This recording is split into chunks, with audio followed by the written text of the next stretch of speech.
දැන් පැහැදිලි කියන එක. එකක් අල්ලගත්තොත් ඒක තුල පණිවිඩය අපිට තේරුම් ගන්න කවදාවත් බැරි වෙන්න පුළුවන්. ඒ නිසා පොදු ගුණාකාරයෙන් වහම අපිට තේරෙනවා එකම එක දෙයයි කියන්න තියෙන්නේ සියල්ල කෙරෙහි ඇති ආශාවන් සියල්ල කෙරෙහි ඇති බැඳීම් ඉවත් කරන්න. එතකොට ඔබේ චින්තනය වෙනස් වෙනවා. සිතන විදිය වෙනස් වෙනවා. සිතන විදිය වෙනස් කරන්න ලෑස්ති වෙනවා නම් ලැබිච්ච දේවල් අහිමි වෙන්නත් පුළුවන් අහිමි වෙච්ච දේවල් ලැබෙන්නත් පුළුවන්. ඔය දෙකම සන්තෝෂෙන් බාර ගන්න කැමතිද?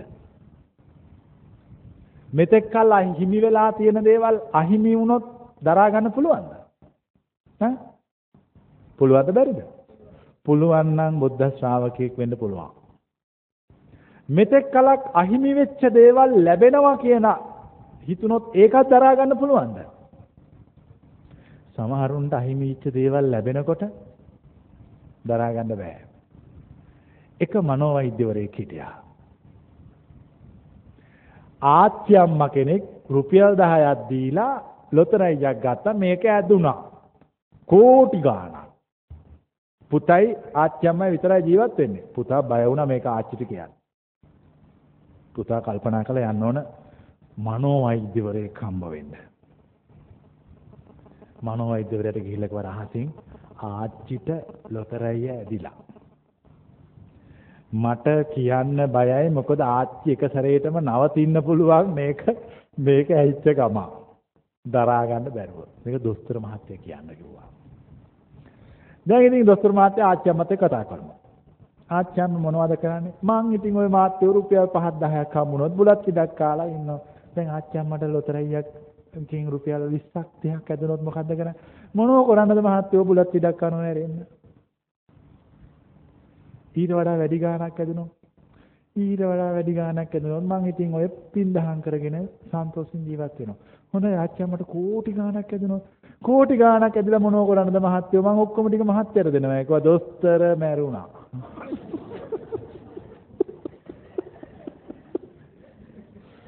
මම කියන්නේ ඒකයි සමහර දේවල් ලැබීම් මිනිස්සුන්ට දරා ගන්න බෑ.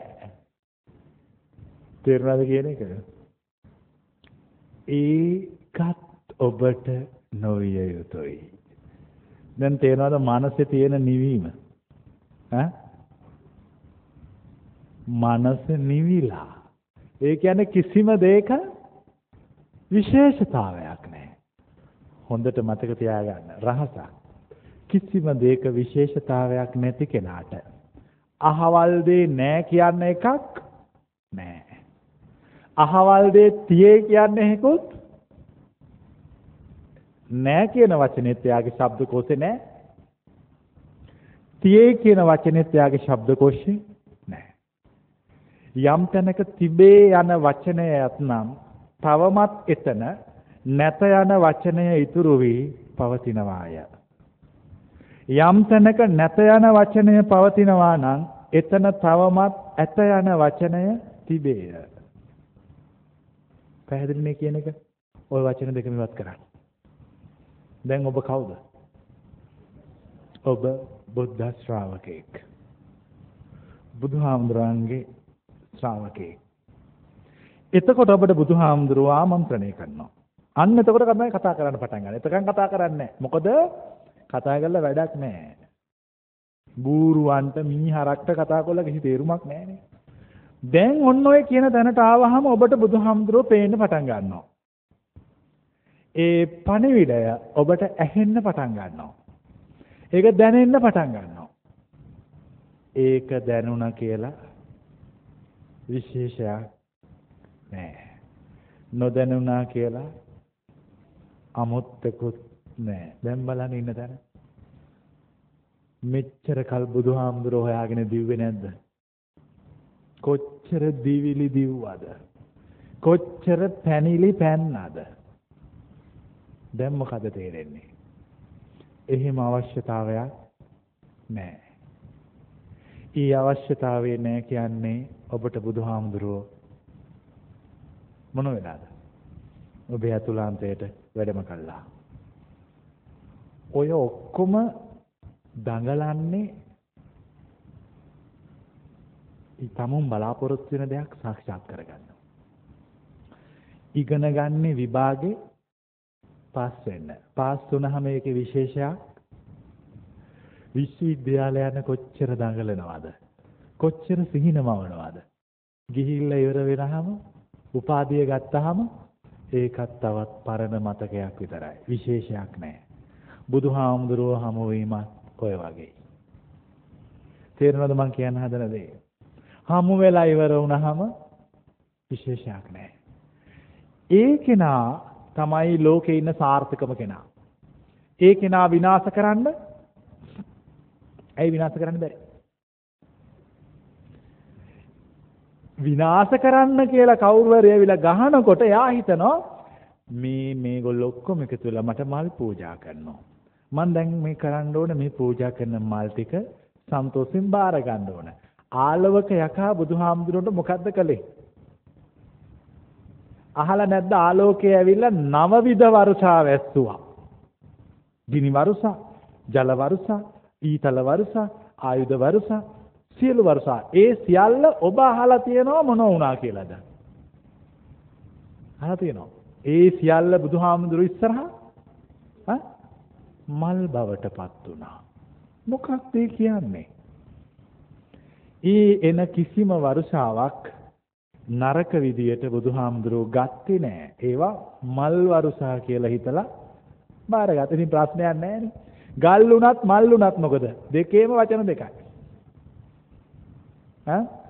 ගෙබ්බෙක් හිටියලු වලක. හැමදාම ගෙබ්බට ලියුම් එවනකොට එන්නේ වල කියලාලු. එක දවසක් මේකේ මලක් පිපුණලු. එදා ඉඳලා ලියුම් එනවලු විල කියලා. මොකක්ද අමුත්ත? වල විල වෙලා මලක් පිපිලා. දැන් ඔබේ හදවත් වල තියෙන වලවල් ධර්මය නැමැති මල පිපුණාම විල බවටපත් වෙන බව මතක තියාගන්න. ඒ මල පිපෙන්න අවශ්‍ය කරන පණිවිඩය විතරයි මට කියන්න පුළුවන්. පැහැදිලිද මං කියන එක? ඉන් එහා මට ඔබ පිළිබඳව අයිතියක් නැහැ. ඔබේ ගැලවුම්කාරයා විමුක්තිදායකයා ඔබමයි. ඔබේ ආධ්‍යාත්මය තුල පවතින වල විලක් කර ගැනීමේ පරිපූර්ණ නිදහස, අයිතිය, වගකීම, පරමාධිපත්‍ය සබදාම විසින් ඔබට පවරලා තියෙනවා. වල විලක් කරනවද? වලක් ලෙස තියෙන්න දෙනවද? වල විලක් කරන්න. මොකද කරන්න තියෙන්නේ? වලට ඉස්පිල්ලක් දාන්න එච්චරයි. හරි ලේසි. ඒ කියන්නේ චින්තනය වෙනස් කරන්න. තමුන්ට එන සියලු බාධක අභියෝග තමයි ජීවිතේ වටිනාම දේවල් කියලා බාර ගන්න. එතකොට එයා පරාජය කරන්න පුළුවන්ද? බෑනේ. පරද්දන්න බෑ. පරද්දන්න හදන මිනිස්සුම පරාජයටපත් වෙලා විනාශ වෙනවා. චින්චිමානවිකාවට දේවදත්තට උනේ ඒකයි. දැන් පැහැදිලිනේ උනේ පරද්දන්න හදන බුදුහාමුදුරුවෝ ශ්‍රේෂ්ඨත්වයට පත් කළේ දේවදත්ත. නැත්තම් බුදුහාමුදුරගේ ශ්‍රේෂ්ඨත්වය කවුරුවත් අඳුනගන්න පිළියක් නැහැ. ඒ තමයි උන්වහන්සේගේ චින්තනය වෙනස් වෙලා.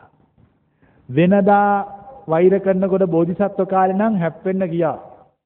දේවදත්තයා හංසයා මරනකොට ගිහිල්ලා බැන්නා. මේම කරන්න එපා උඹ මොකද මේ කොයිවත් ඉන්න තේරුමක නැති සත්තු මරන්නේ කියලා තර්ජනය කළා. ඉතින් බුදු වුණායින් පස්සේ මොකද කළේ? ඒකම කළා වෙනස් විදියකට. කිසි දෙයකට චලනය නොවී සිටියා. එතකොට කරන එක්කෙනාම විනාශයටපත් වෙලා නැති වෙලා විනාශ වෙලා ගියා. දැන් පැහැදිලි නේද? ඔන්න ඔය විදියට හිත වෙනස් කරගත්ත කෙනාට අපි කියනවා බුද්ධ ශ්‍රාවකයා. බුදුදහම යනු පටිසෝතගාමී ප්‍රතිපදාවක්. ඒ පටිසෝතගාමීත්වය තේරුම් ගන්න හැම දිනාටම ශක්තිය ලැබේවා යනු අපේ ප්‍රාර්ථනාවයි.